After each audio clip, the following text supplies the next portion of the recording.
Welcome. We're really glad to see you all today for the third of our 5 webinar series focused on planning tools for supporting Great Lakes coastal resilience. So those of you on the saltwater coasts, we have a lot in common, but we have some differences too. Today we will be talking though about a tool that anyone can use. It's a design-based collaboration tool known as a charrette, and using that to engage the community around resilience. My name is Wendy Ramson, and I'd like to welcome you to this program on behalf of the Michigan Association of Planning and the Michigan Coastal Management Program of the Department of Environment, Great Lakes, and Energy, better known as EAGLE. All of the webinars are being recorded in this series. We will put links on the webpage that's shown on this screen. We'll provide that link again at some point in the chat during the webinar. You will be able to access those webinars, the recordings of the webinars, and other helpful resilience planning resources from that page, including the Coastal Management Program's planning guide and video series. My colleague, Leah Dumichel, is joining me today to help with the discussion later in the program. In the meantime, please put your questions and observations in the chat box so we can share them with our speakers after the presentations. There is one administrative item that I'd like to do before I introduce our speakers. This webinar series is funded through a Coastal Management Program grant that requires a local match contribution. One way we can meet this requirement is through counting the time you spend on this webinar, but we first need your permission to do that. So I am going to launch a poll momentarily. That will ask you a question whether you give permission to MAP to apply your time participating in this webinar toward the volunteer match requirement. And just so you know, MAP will use the Zoom participant report from this poll to document the match. So if you could just take a moment, I will mention that if you are a federal employee, you can just skip this or select no, since we will be unable to count your time towards a federally funded grant, in this case, a NOAA funded grant. So I'll give everyone just a few more moments to do that. If we miss you at the beginning, feel free to shoot something in the chat later on or send us an email. We really appreciate this, and this helps us all out, I believe. Okay, a few more moments. And I'm going to end the poll. Thank you again. So on to today's speakers. And you tell me, Leah, is the poll off the screen now? Yes, okay. On to today's speakers. Holly Medill, AICP, is the director of the National Charrette Institute at Michigan State University, where she trains practitioners on the methodology of charrettes, community engagement, and facilitation. She has conducted several charrettes and prepared and facilitated countless engagements for the private, nonprofit, institutional, and public sectors.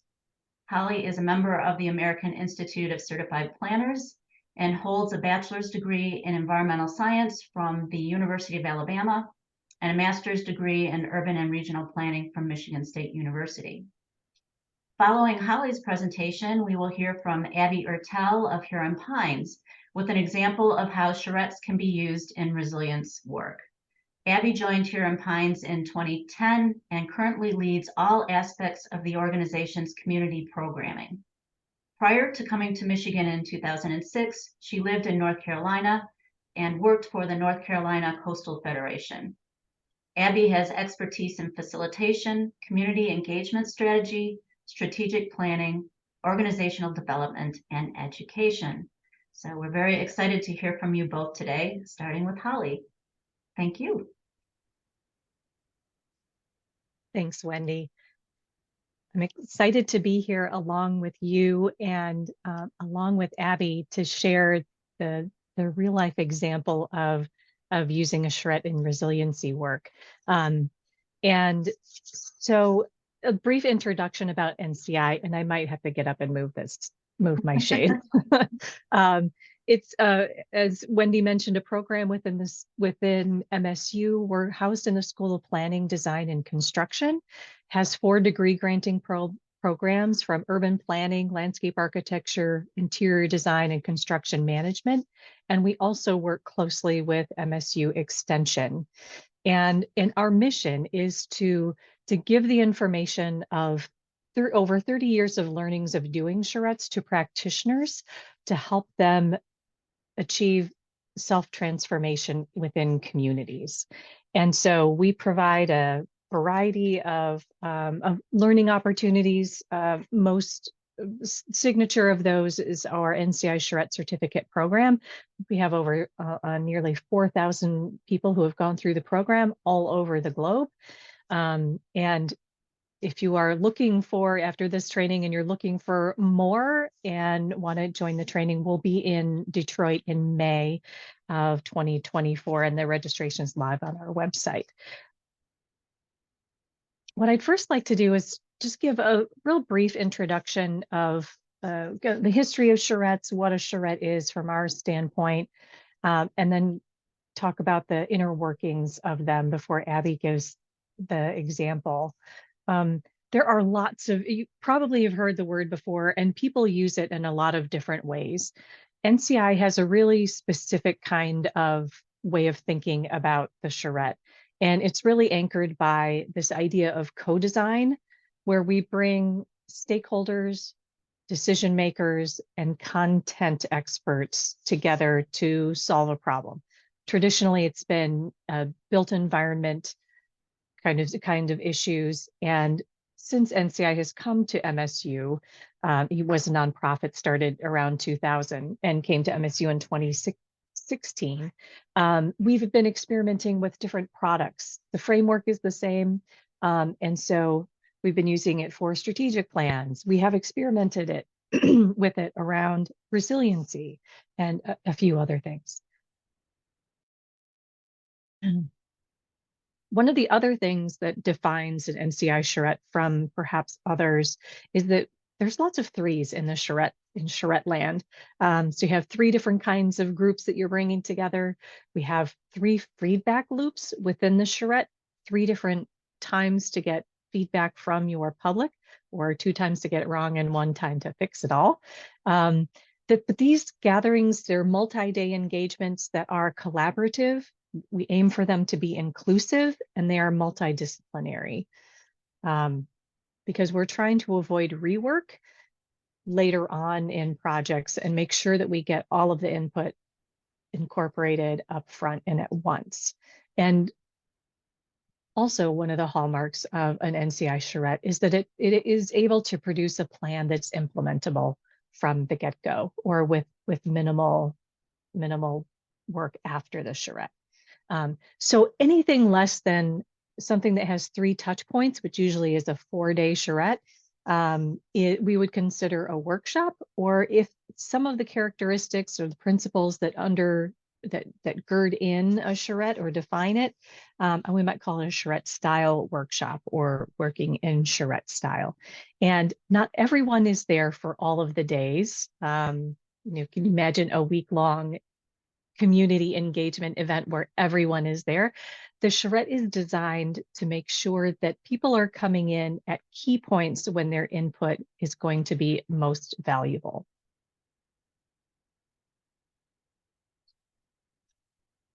So we often get, in working with communities, what is this word charrette? What does it mean?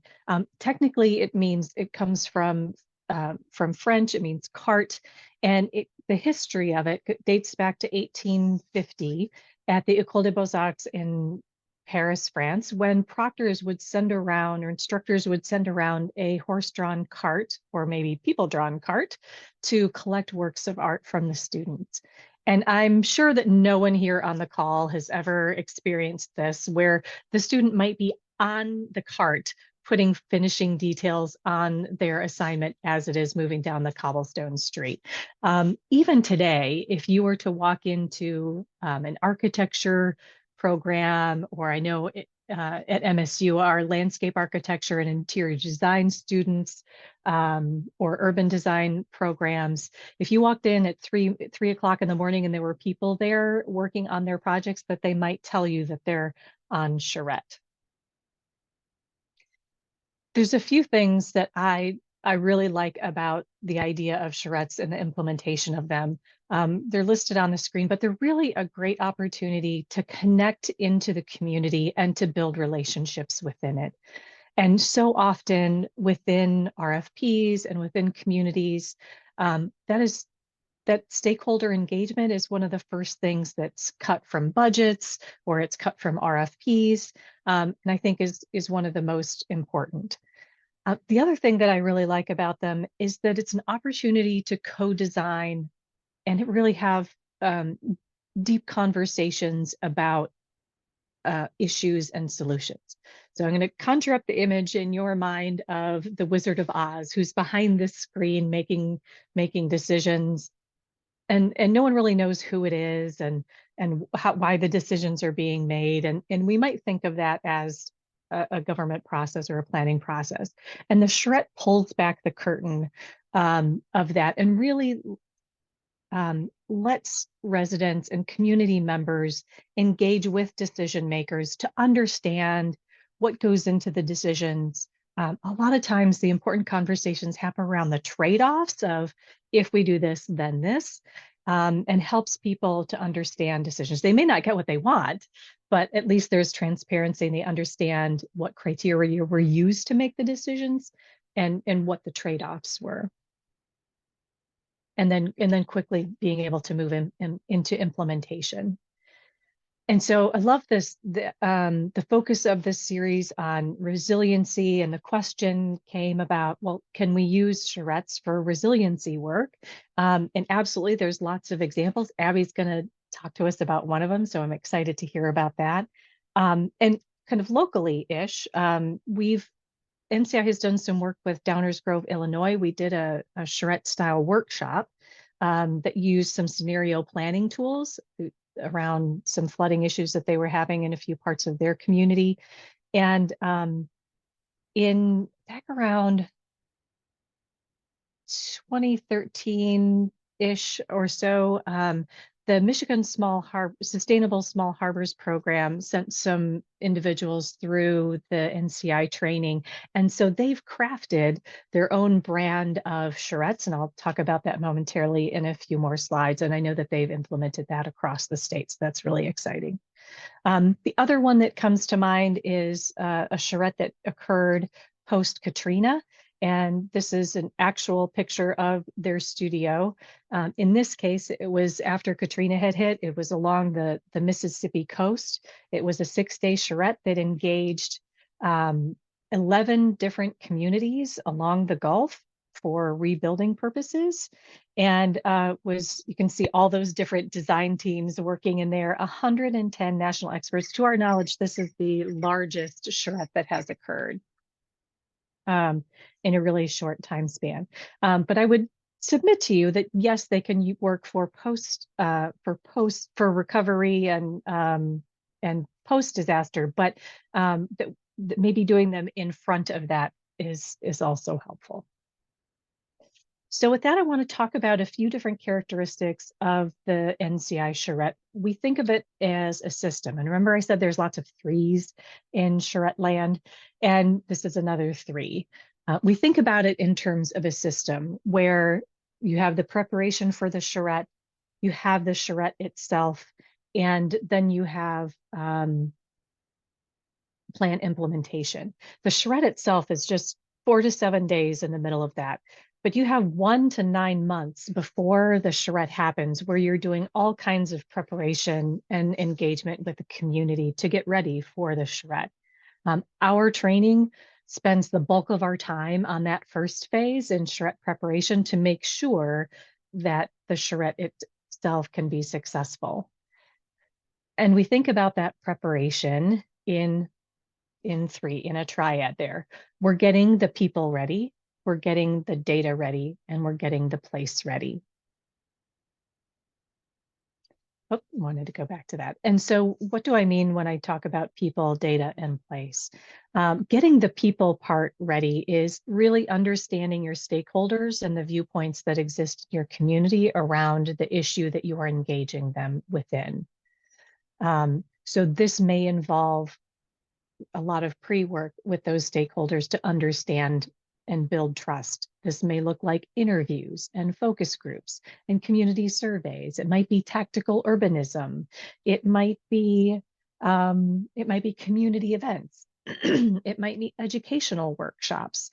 It might be community tours, all different kinds of things to engage people to get them ready for the charrette and to also understand where they're coming from. And then the data side, it's not just like you show up at the charrette and you have all of these things prepared and it magically happens. In these kinds of instances with this topic, you would have all kinds of environmental data. You would have socioeconomic data that's coming in to inform your charrette team about the solutions. Yeah, all different kinds of data. And then the place, of course, is where the charrette is being held.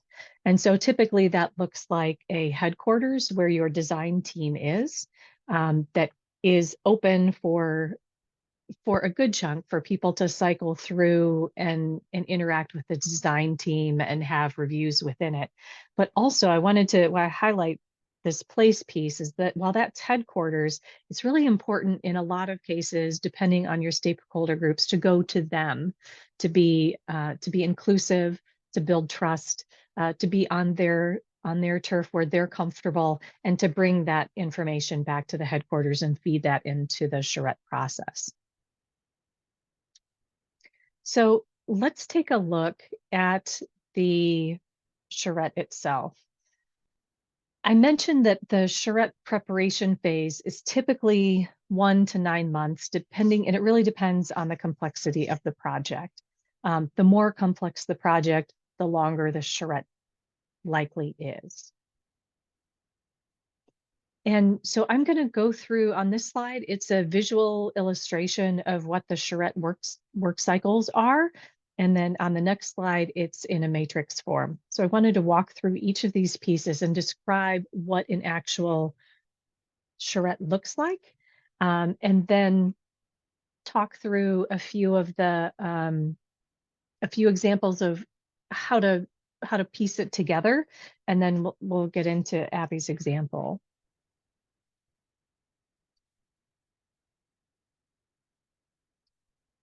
So on day one of your charrette, we typically do a public meeting where we're drawing out the vision from the community. Hey, community, what is it that you're looking for? What do you want? What are the issues in the community? And really talking through those in a deep level.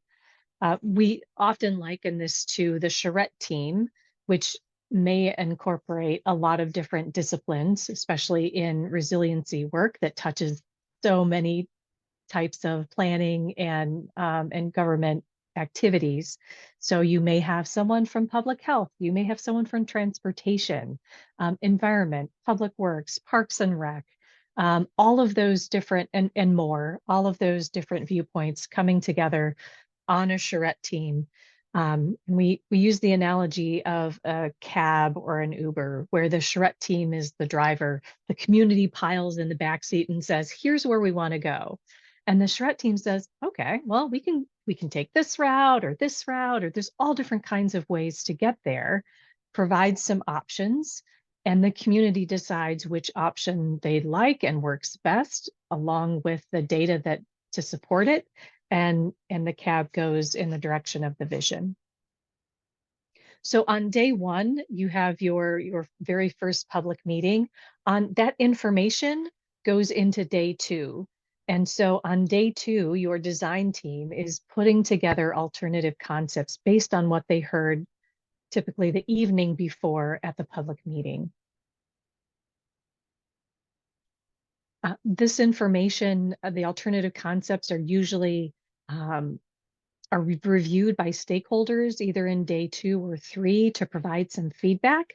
And that goes into another public review usually an open house in the middle of the charrette. And then somewhere around days 4 or 5, the design team starts looking at those alternative concepts and the pieces of them that work best and that the community prefers, and start piecing them together into a preferred plan. And you'll see within these images that you go from more rough sketches to more refinement as the week goes on.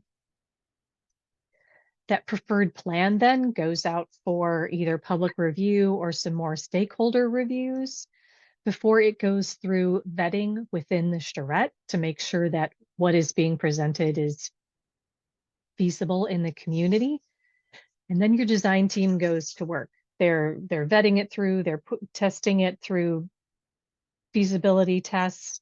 They're developing the details around the scaffolding of the preferred plan and the alternative concepts to be able to turn that around to the public on the last day of the charrette for a public meeting. And so in this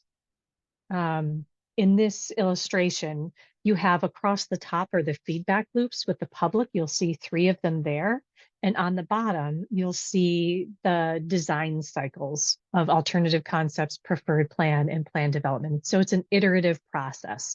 We take information in from the public, we process it, we give it back, and that cycles through 3 times. So this is the matrix format of a 7-day charrette. We teach a 7-day charrette just as the example of to get all of the bells and whistles in to show you what it can look like. And I will say post-COVID, there's been a lot more discussion about how you slice and dice this, both in person and online, to accommodate your community and also get what you need out of the charrette. And so day 1, you'll see it might start with community tours, or if you have a consulting team coming in, giving them tours of the area. We usually like to meet with the primary stakeholder group. That's the group that might be a steering committee, also called a steering committee, on that first day to make sure that everyone is on the same page and has the same knowledge base headed into the charrette or the week. And then that very first public meeting happening on day 1. And I put some ideas in there about some kinds of things. If I were thinking about resiliency and some topics to talk about with your community members, it would be teasing out what those issues are, talking about what they want to protect, how they can protect it, and what they might have to trade off in order for that protection. And those are tough conversations to have a lot of times. So you'll see in day 2 that alternative concepts being developed by your charrette team, and you'll also see that happening in day 3. So in day 3, you see that your design team is working right alongside stakeholder reviews. So oftentimes this happens within the Charrette studio, where you have your design team working, but you have a couple of your design team who are facilitating stakeholder meetings to show them the alternative concepts and say, what works about this? What doesn't work about this? What do you recommend changes? And then that gets simultaneously fed right into the concept development work. There's a public meeting on day 3. There might also be another one on day 4 with the preferred plan. So that's the meshing of all of those around day 4. You also have those stakeholder reviews where you're asking your stakeholders for their input on the preferred plan before you move into plan development and then production. Typically, the Charrette studio closes around day 6 to allow your team to enter into production mode, because they need to turn around a final product on day 7. They also need time to vet that through. So oftentimes these stakeholder reviews, depending on the stakeholders in your community, these might be topical. So let's say at 10 o'clock in the morning, if you're interested in safety, come to the 10 o'clock. If you're interested in environmental issues or we're going to talk about flooding, that's at 1 o'clock. And so those are sometimes themed, and so you get a mixing of stakeholder groups. There also may be stakeholder groups that need their own standalone review, and that those are also can be worked into that schedule.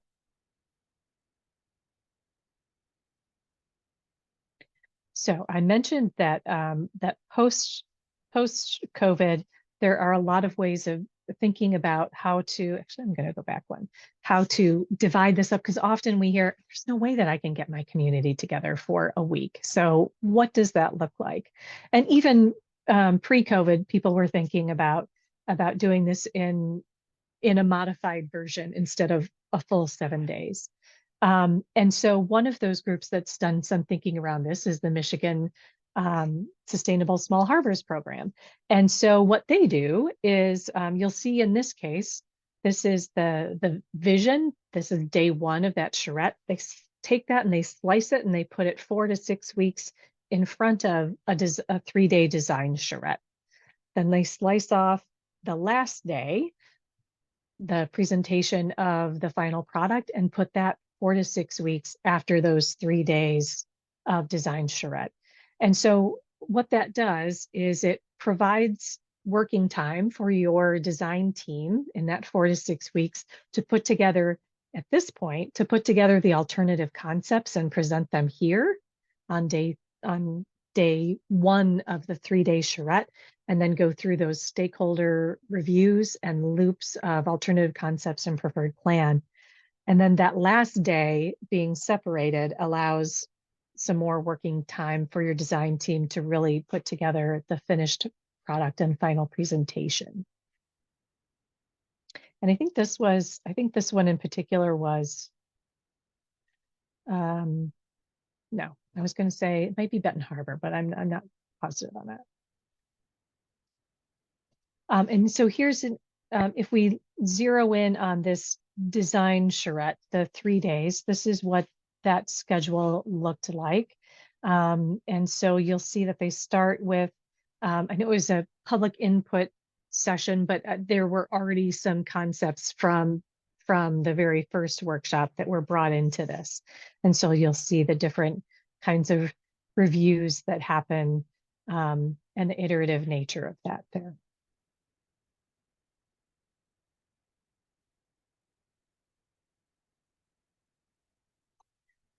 And I really flew through those. So I'm going to stop share and hand it over to Abby, and I'm happy to go back and bring up the PowerPoint when we're in Q&A and talk through some specific questions that you have.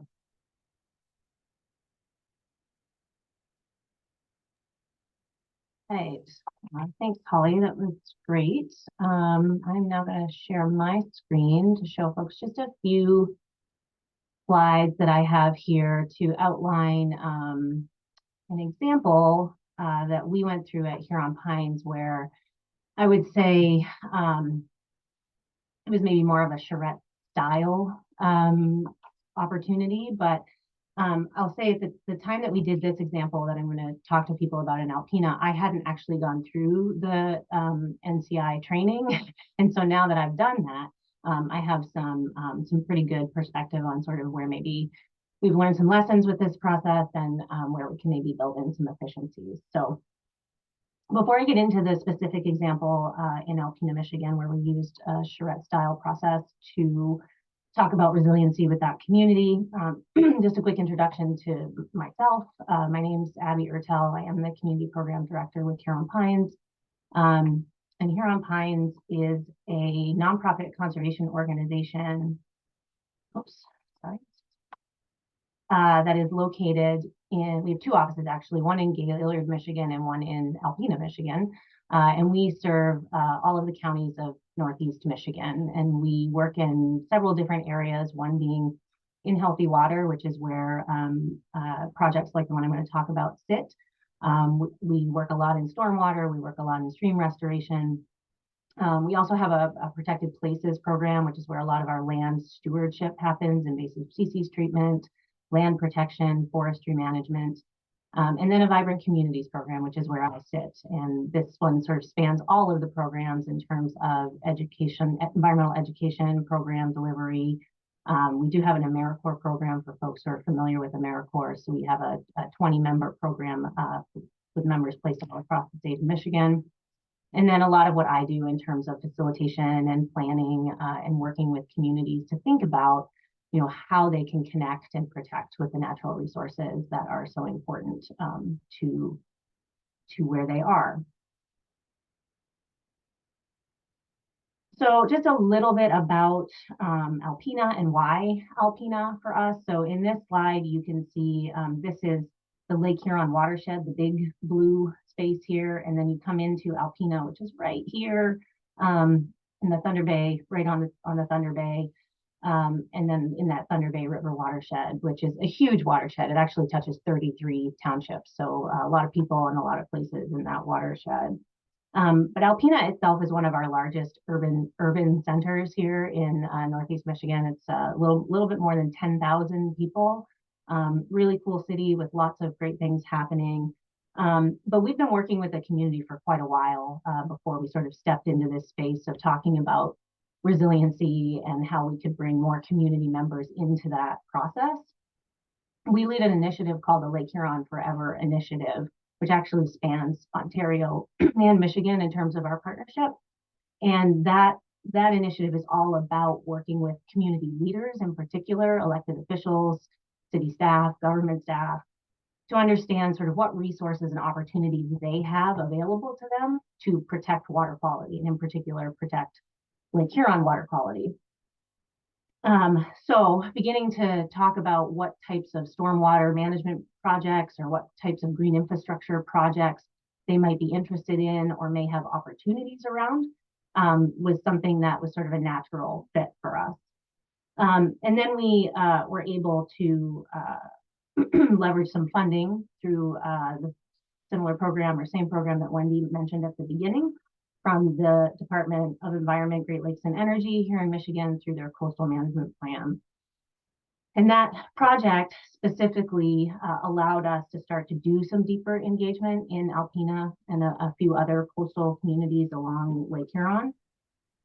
So we received about $58,000 from that program. It does have a 1-to-1 match. So we're talking about a project that was a little bit over $100,000 to do some work with community leaders, like project site trips. So bringing mayors and city supervisors and their engineers and zoning folks out into the community to walk around with our content experts. So people at our organization, we worked with a landscape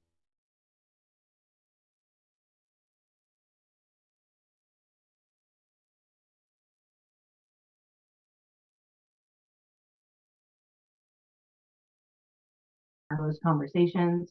And we also created a sensitive features overlay for the city of Alpena, so that when they are looking at projects, they have an understanding of where the most sensitive areas are and how to incorporate those into their project planning. This grant was a 12-month timeline. So when Holly talked about sort of that 9-month sort of opportunity for implementing a charrette, we were working in sort of a year-long 12-month framework to do our engagement, get our input, make some decisions, and identify some projects.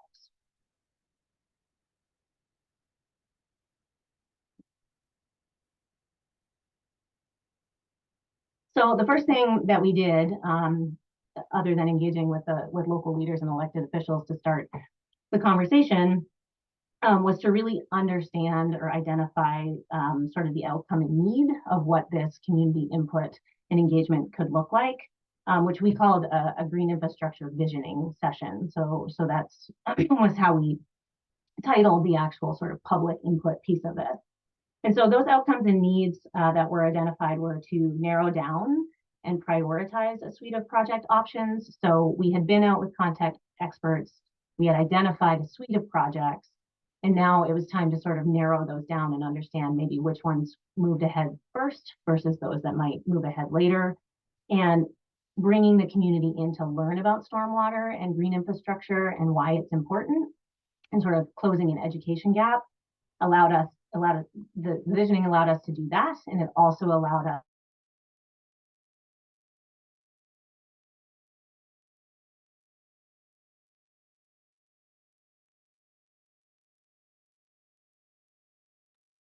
how important that is for communities like Alpena on the shoreline. So Abby, yeah, Abby, yes. you are freezing up. I'm wondering Oh. if maybe you can just turn off your video and we'll get by without seeing your face and see if that helps. Sure. Do I need to back up at all, or Yeah, maybe back up just a moment about when you were talking about bringing the different projects to the community. okay. I might have to stop my share to turn my video. Oh no, here we go. Okay, so can folks still see my slides? Yes. Okay. And you can still hear me, okay. Yes. Okay. So I think what I was saying was the first thing we did when we decided to do a visioning opportunity with the community, which is what I'm referring to as sort of the charrette style process, or it would have been our actual charrette, is to identify with community leaders what maybe the outcomes and the needs that would be met through that process were. And the two were really closing an education gap or an information knowledge gap around stormwater, water quality impacts, and the benefits of green infrastructure. And then to help the city gather some input and feedback from community residents on how to narrow down the suite of projects that we had identified so that they knew which ones to focus on first versus, second versus later. So we had worked to understand our key stakeholders. We knew the city officials, city engineers, the zoning officials, and the Department of Public Works were people that we really needed to work with closely. We had our content experts in terms of our project team at Huron Pines, support from the Department of Environment, Great Lakes, and Energy here in Michigan. And then we worked with a firm, Drummond Carpenter, which they're an engineering and design firm. So that gave us a nice set of expertise. And then we knew that we wanted to engage with local residents in terms of what they would like to see. We'd identified some data that we had. The city did have a stormwater assessment plan. We had the socioeconomic data. We were working from their master plan. But we knew we needed those design options and renderings to take to the visioning. We also needed design cost estimates to be able to answer those questions, and then a way to prioritize possible projects, which is what I just touched on. So when we ended up at the workshop, at the visioning, at the Charrette style opportunity, we set it up sort of similar to what you're seeing here on the screen. So we were able to have a fair number of renderings. We actually had 8 sites. So a suite of 8 sites, each with 2 to 4 different options that we were able to show people visually what the before and after might look like, with some description of what the treatment would be, whether it was a habitat restoration or some form of green stormwater infrastructure, like a bioswale or a rain garden or pollinator gardens, things like that.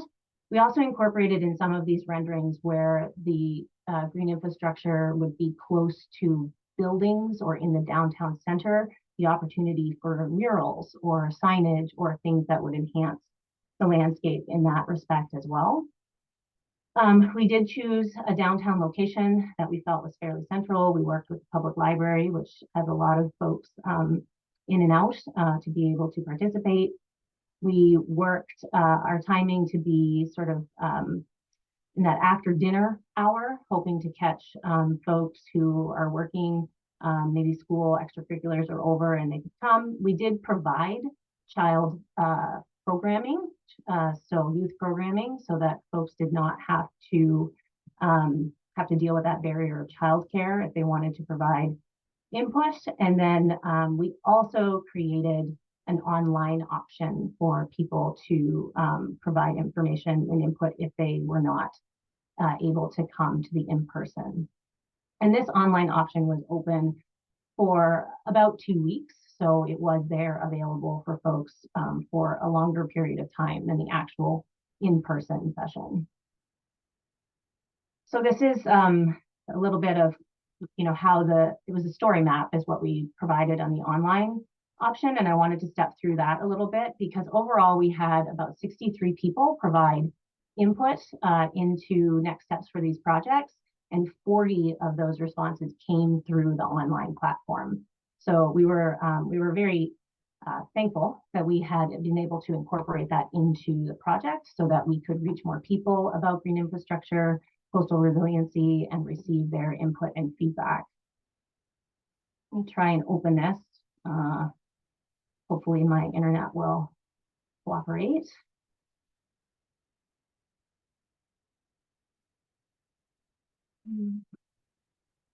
So it's going to take a minute to load here, but I just wanted to show folks how we set this up so that people could get a good sense of both their watershed, some of the impacts to their watershed, and then also these projects that they were able to provide some input on. So we have an overview of the project and why we're asking for this input. We prepared some information about the Thunder Bay River watershed itself, the history of it, some of the land use change that had happened in the area, and some of the impacts that we were potentially seeing on recreation opportunities and quality of life in the area.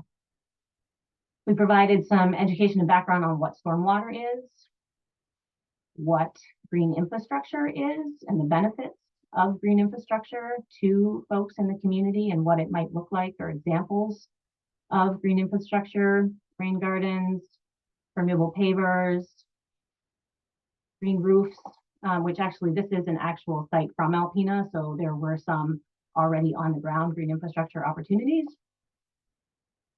Stepped them through how to participate. So here is where the renderings were placed online for people to see the before and after in terms of where things might be located. Here you have 2 proposed options with just 1 planter box placed this way, a double planter box, how people felt that might look. Here we have some different planter boxes in a different location. Bioswale installation in a local park,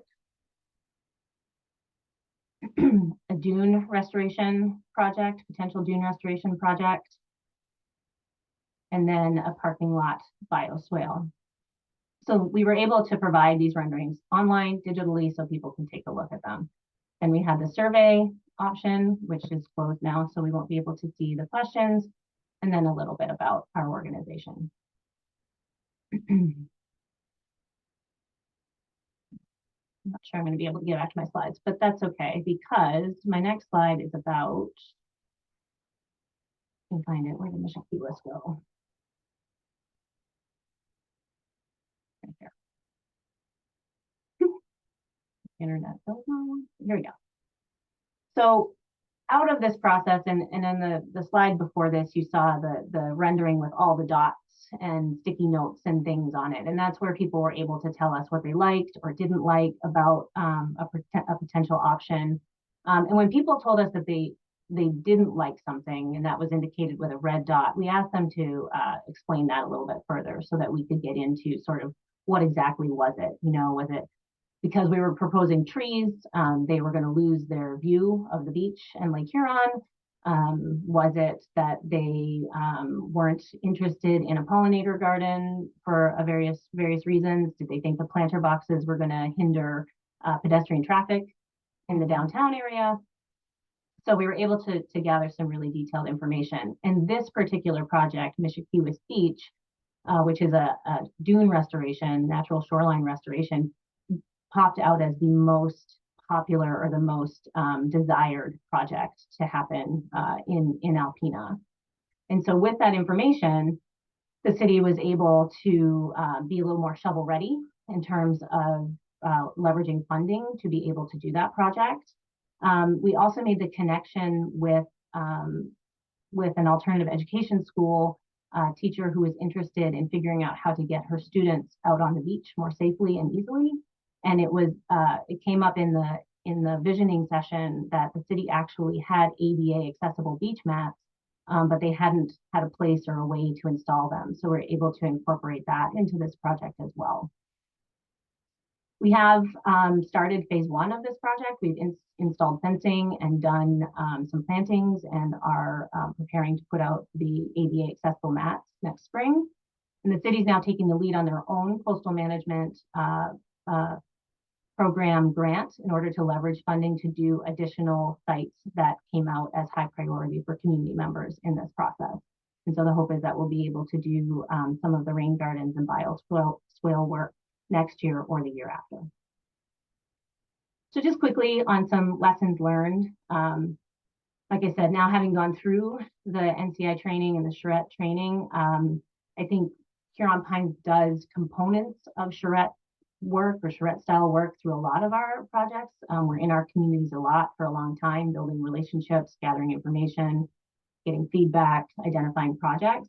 And so the Charrette framework, if actually formally implemented in some of our projects, I think would bring in some efficiency and certainly allow us an opportunity to, I think, help communities have increased community engagement and to be able to identify projects a little more quickly. I think we could have made the studio available longer, the renderings, the actual in-person site longer to have more input and have more people engaged in that process. We also have a very regional nature to our communities here. Like I said, 33 townships around Alpena. And I think we could have taken the Charrette or the input process outside of the city of Alpena to gather a little bit more information. But we did learn that the online option was a good option, and we have continued to implement that aspect of community engagement and feedback gathering in a lot more of our projects since this Alpena project. That was all I was going to cover for now, just hopefully leaving some space for questions from folks in the audience. So I apologize for my internet, but appreciate your time. Great. Thank you, Abby, and thank you, Holly. So we have a good crew of people here. We would love to have you start putting questions or observations in the chat so that we can take advantage of our experts here. You can ask your questions. While you're thinking about doing that, I was going to ask Holly, you started out saying that this process of Charrettes really does focus on design. And I think, Abby, you talked about design in the sense of place and physical infrastructure and natural infrastructure. Can you use Charrettes without a design focus?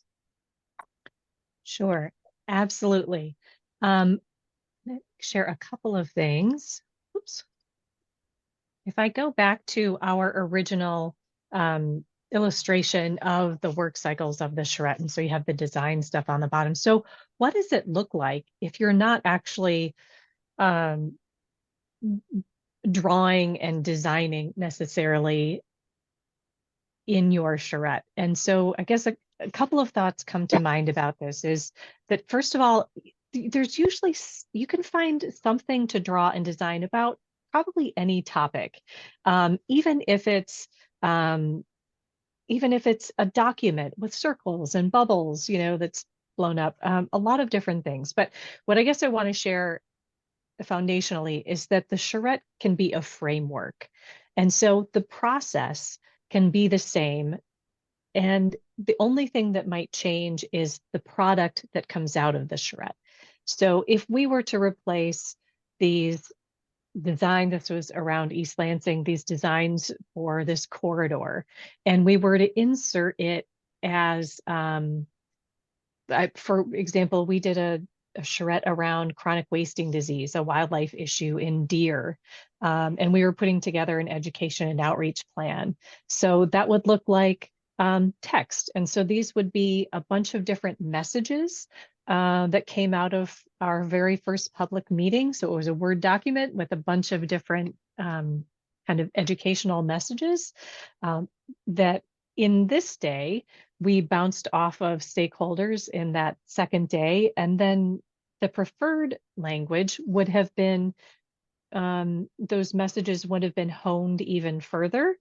And then an education and outreach plan would have been the output of that charrette. Do you have some pictures? It's a little off script, Wendy, so I don't know if you want me to go into that or not. All right, well, let me switch and just show you what that looked like. And then the other thing that we do a lot of times, so this is what the chronic wasting disease charrette process looked like. And so you see us texting, or not text, but using language instead of design to come up with our plan there.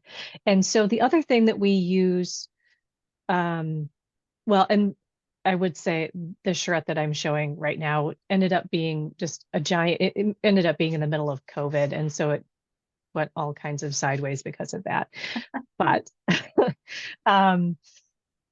okay, well, that's good. That's good. So give an yeah, example that's not specifically design focused. We have lots of questions now coming in. So can you please tell us a bit about the tools? So things like software, physical models, GIS websites, AI, hired artists, and the activities like games, exercise, breakout groups used to engage communities. So I know there's a big mix, but you want to talk about that? Either both of you, I think, can maybe weigh in on this. yeah, Abby, I was excited to see some of the things that you had pulled into that. It really, there's no limit to the imagination and creativity of what you can use within the charrette process. For some of the scenario planning types of charrettes, we've had a software that on top of a map that kind of did a real-time model so that people could have conversations around, if we did this, then what would this look like? And then talked through those issues. Everything to designing their own plan on a map. It could be, have we seen, I'd like to explore the idea of using a scavenger hunt as a way of engaging people, maybe probably pre-charrette, and bringing some of that gamification in. I like to play games. And then exercise is really just all kinds of depends on what the outcome of your engagement is, and making sure that that matches up with your exercises and your outcomes. Abby, what about you? Yeah, I know that you use GIS for the story map, but what other components did you find useful? Yeah, and I'll say that I'm not the GIS expert at here on Pines, but we certainly do build that in. I think, whether it's a map or a drawing, like Holly mentioned, or a blank piece of paper that you can give people, the tactile and or visual element we found to be so helpful. And I would say that came out of the Alpina experience as well, just to be able to show people something, right? Or have them use their brains to show you something that they'd like to see. And so we find it a lot with this project where there's sort of a before and after, and people can't really think about what that might look like in their community, right? It's change, you're adding something or taking something away. And so what does that really look like? So we definitely try and build in a visual element. We're working through a project right now in the city of Grayling that it's actually it's a project that has multiple components to it, and multiple sort of sites. So we're actually doing a series of 3 engagement opportunities, 2 which will be on distinct sites in the project, so people can come and walk those, physically walk them, and see where the potential project might take place and capture sort of their feedback and input that way. And then we're going to have 1 in sort of the downtown. Hopefully, we really like to partner with local businesses or the movie theater or the local art studio to have people come in and see, again, this physical rendering of the project and give input sort of in that comprehensive way. We work with kids a lot, so I love the scavenger hunt. We like to bring in the youth voice, when we're working in communities, so fun ways to do that. And I think understanding kind of those barriers to engagement, right? So we're really honing in on transportation in our communities and providing some support for people to get to and from things, offering food, providing either making it family friendly or having someone there to do sort of child programming while we're doing engagement. And we found that is helping. Great. There's a question about online participation. Holly just put in using Google Jamboards, whiteboards. There are lots of different ways out there that are free. Because I know that I'm sensing from some of these questions that resource limited communities might have a challenge if you don't have a grant that's going to bring in someone with the visual drawing skills. We also have a question about, with busy schedules, have you found what are your best methods for getting people to attend and be involved? Abby, you just talked about barriers, but what other ways have you invited people in for this full process? We really lean on the local partners to help us with some of that. One of the partners in this project that we are working on in Grayling is the school, and the school does activities all the time.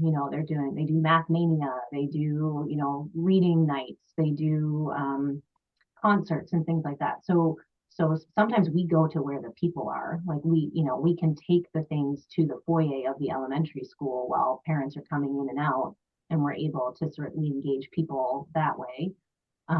So we do that a lot. We try and go to where people are rather than asking people to come to us all the time. Great. I've often thought that maybe the best place to go and get feedback is at halftime at a soccer game on a Saturday, or insert whatever sport that might be. Yeah, but that's great, going through the exercise of figuring out where people are and where they might be interested in talking. So can you speak a bit about how to engage low-income or marginalized persons in Charrettes? I'm struggling with thinking about how to get broad community input on an intensive 4 to 7 or even 3-day process. How do you engage folks who are not being paid to be there? So we talked a little bit about this, but we didn't specifically address that low income or people who aren't typically involved. Right.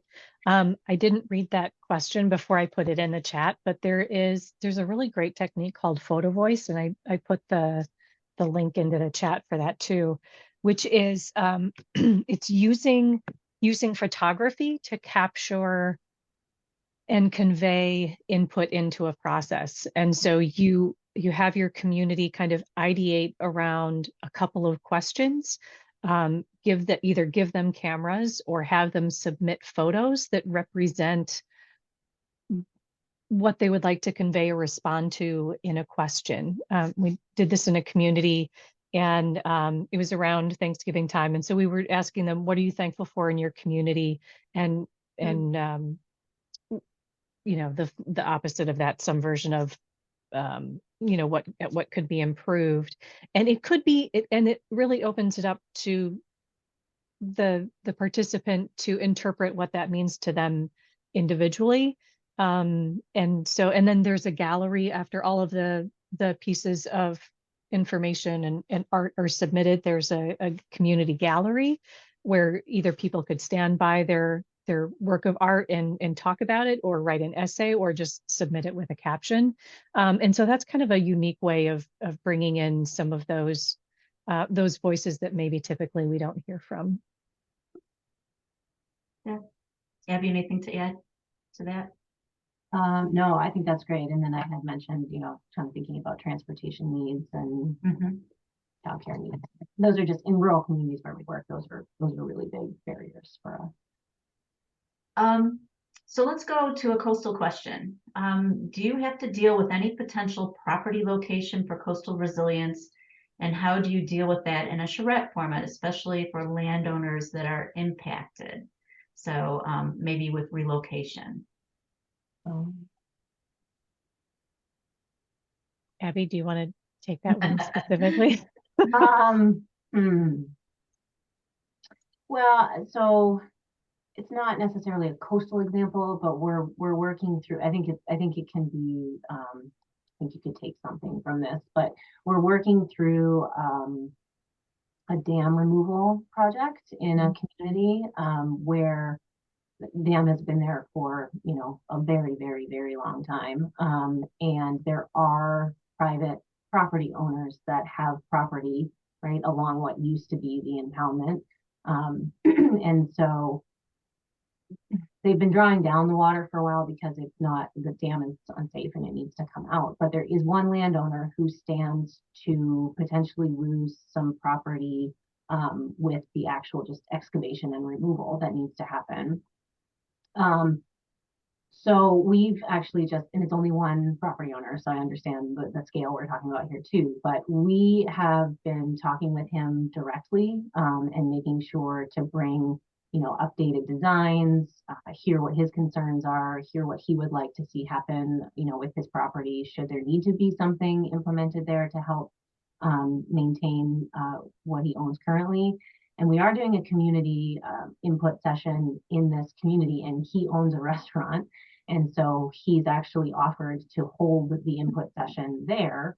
And as someone who's going to be distinctly impacted by this, to have him involved at that level has been very helpful because he has his own concerns and he has his own questions, but he's willing to sort of see the process go through and figure out how that's going to be beneficial to the community, also to him.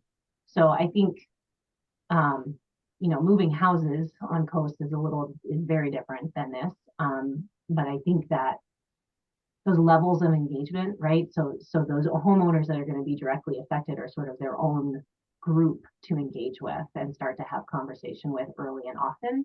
And then hopefully you can bring them along in the overall process as people who can share their perspective on what's happening. Yeah, it seems like the preliminary step that Holly, that you explained about in terms of going into the charrette, that might be the great place to engage folks, so they're not blindsided when they come into a community example and people are playing with their property, on the maps. So great.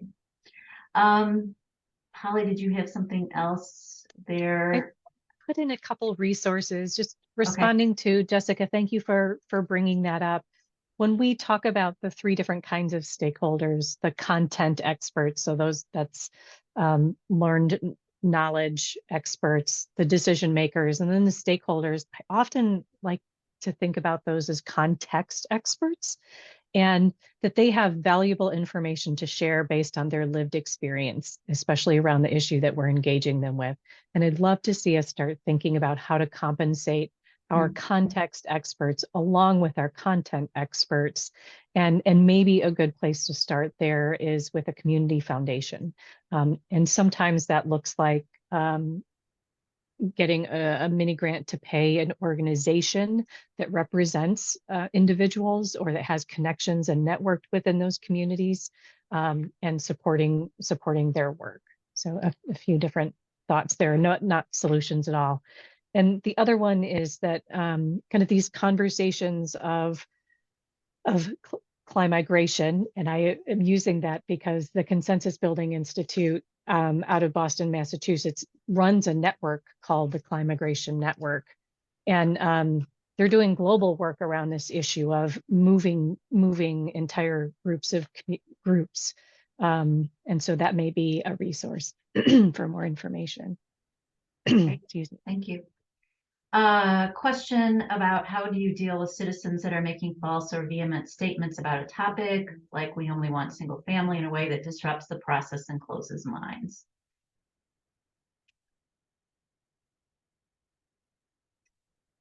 Any wisdom in that case? I'm going to go back to Abby. I know you have facilitation experience too, so I'm curious to see what you have to say about this.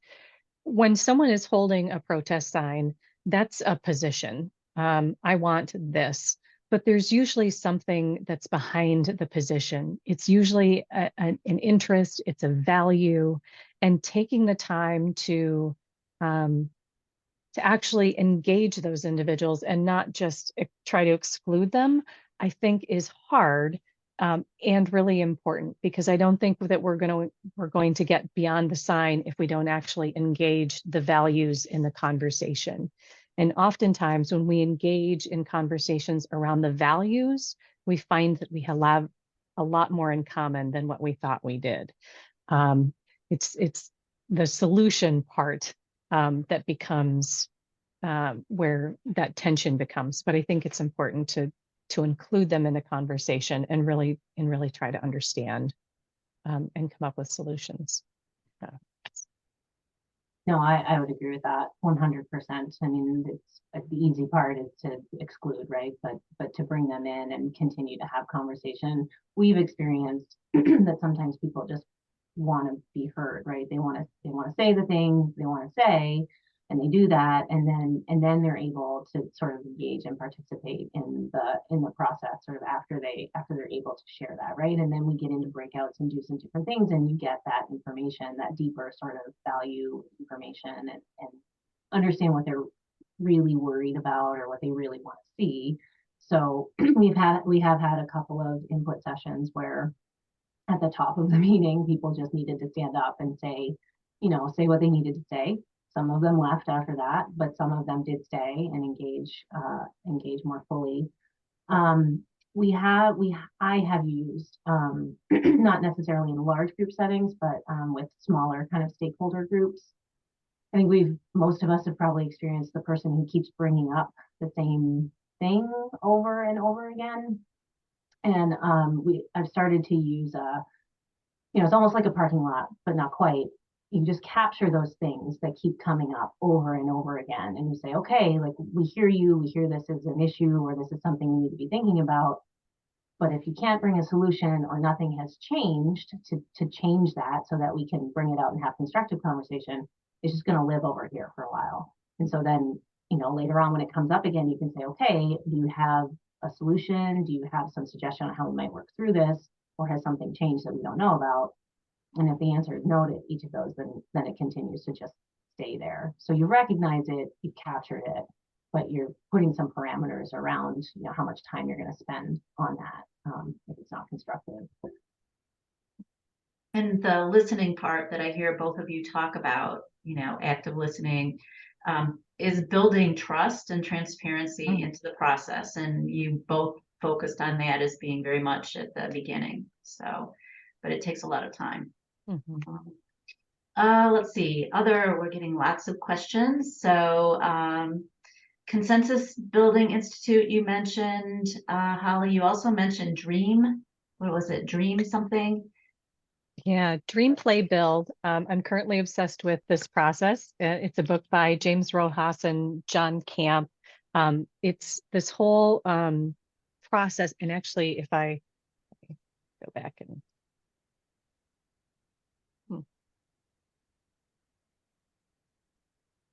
there we go. It is a process that engages engages your memory. It's also good for people who may have experienced trauma or have a lot of mistrust with governmental processes, because it engages our memories. And so it's an activity around found things, where they ask us to think about your first memory and design what that looked like using whatever, pine cones, hair curlers, whatever you have laying around. And then moves into a series of kind of the same kinds of engagement of building something with found things around a context or an issue. But what I really love about it is the accessibility of it. And so if you're talking about engaging with low resource individuals, that may be another option. And I haven't done it yet, but I think that it would be a great option for public meeting number 1 there. And so I dropped that into the chat also, that resource. Great. Jana says that she has a comment. We used a mini charrette format to collect feedback on a major road redesign. 7 months after the final concept was done, a whole new and different cast of angry citizens made a run on City Hall at a council meeting. Where in process does one start after that? you start over? Do you harken back to the earlier consensus building? I'm sure this has happened to others. Yeah, go ahead, Abby. Well, I was going to say that it is sort of reminding people, like, and even sometimes people who've been part of the process then come back around 7 months later. So there is a little bit of having to sort of step back through the history of what you've done and, share again why the decisions were made, based on the input or the engagement that was provided. We tend to have this happen, not a lot, but every now and then, partly because some of the things that we do are really technical and they bring in a lot of different sort of aspects of the environment or hydrology or, different pieces like that. And so there's a lot of we always build in some of that environmental education and public information sharing around, sort of similar to the Alpena process, right? Let's talk about what green infrastructure is and what it really does for your community. What is stormwater and how that's impacting your community. So sort of connecting some of those dots. And then, yeah, we have to sometimes go back and reconnect those dots. Unless, not often, sometimes someone has a legitimate concern, right? When you get to that point, and those you have to stop and take some time with. But for the most part, I think if you can just reconnect and anchor people back to what you've done, that's the way to go. Right. Well, I don't see any new questions. I'm wondering if the audience, we do have some time left. Whether we heard from Jana that she did try this technique. Any of you have tried a charrette or a charrette light and want to talk about how that's worked? We can certainly unmute. Any additional thoughts about with our Coastal Leadership Academy, we've had conversations about how you take plans and build in coastal resilience that way. Try to think about how that engagement will work with a master plan update, for instance, or maybe some zoning changes, speculating, and how might you use some of this information moving forward. So love to have people weigh in if they feel comfortable doing that. Or is everyone being shy?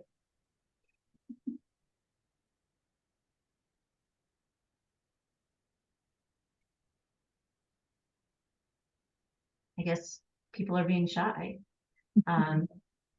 You can certainly follow up with any of us afterwards. We will put our contact information in the chat. But before that, I want to make sure that everyone has, we also evaluate these webinars. And so I just put the link in for you to go to do a quick evaluation if you have a moment. Also want to encourage you to think about attending our next webinar, which will be on plan integration. We'll talk about some tools that communities can use to take the typically resiliency concepts that are in a sustainability plan and make sure that they are embedded in a master plan or a parks and recreation plan or a capital improvements plan. So, what are the tools that you can use to do that? And then that's on January 18th at Thursday at 1. And then our final webinar will be in February, I believe February 14th, Leah, is it? Valentine's Day? I believe it's 22. Oh, 22. Okay, thank you. You're right. That will have some community engagement examples from communities about how they have applied this in a coastal setting. So Abby just put in her contact information. Holly did as well. Anything else that people want to bring up before we log off? Just wanted to mention, I don't know, just thinking about sort of some of those concepts that might be, challenging and how that can impact decision-making or engagement. I don't know if, since we're talking about coastal resiliency and the climate connection to that, the National Network for Ocean and Climate Change Interpretation does a really great climate communication, like communicating about climate change training, but they have really great resources, and it's based a lot in social science about how to sort of take that emotion, right? Like talk about it at a very logical way and to give people metaphors that they can envision sort of what climate change means and what it means locally. So we've done that as a staff and incorporated as much as we can in some of our conversations. But I'll put a link in the chat, but it's a good one for folks to take a look at and look at some of their resources that they have. That's great. And Leah did a wonderful session in September on messaging. And so you can kind of compare the approaches there. So that will be on our website. I just put the link in there. Got lots of links here. So good. Heidi, thank you for the feedback. If you could all go to the form, that would be great. And thank you for those of you who agreed to be part of our match requirement. We are very happy that you did that. I know Abby appreciates that too. Yeah, one-to-one match. That's right. So with that, we will let you get on with your day. Have a wonderful holiday, and we hope to see you again in January for the next webinar. Thanks, and thanks to Holly and Abby so much. Thank you so much.